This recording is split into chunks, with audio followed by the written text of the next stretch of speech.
wale vijana wetu wenye tuliona juzi wakifanya maandamano, mimi nataka niseme kwanza, mimi napongeza hawa vijana sana. Number one, sio walivu. Walifanya maandamano zao, hawakuibia mtu yote.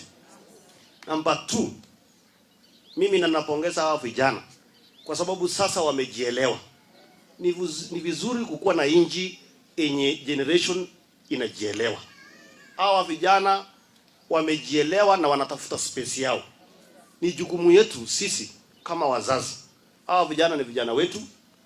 Lazima tuwasikize, lazima tutembee na wao, lazima tujue ni nini wanataka kutokea kule nyumbani mpaka penye wanatembelea.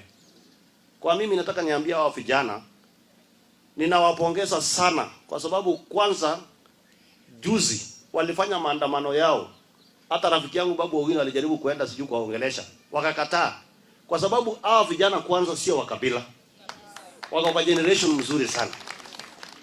Hawa vijana hawajui wewe ni kutoka kona gani. Hawa wanajitetea na mambo yao. Na mimi nataka niwahakikishie, na hata niliongea na rais nikamwambia hawa vijana lazima uwasikize.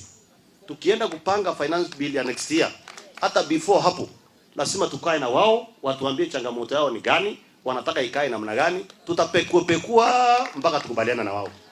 So mtu asiwashutumu hawa vijana. Hawa vijana walikuwa right, na ni wa Kenya, na vijana wameanza kujielewa.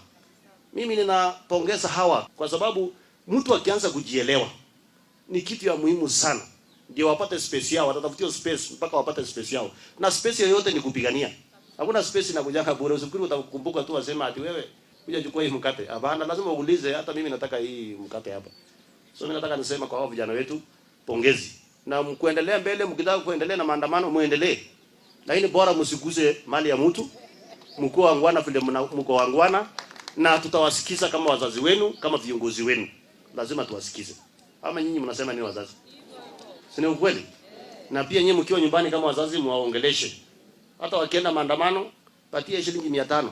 Ndio kukutana na tear gas, anapata maji ya kuosha uso na hakuna maneno. Iko sawa kabisa. Si ndio jameni?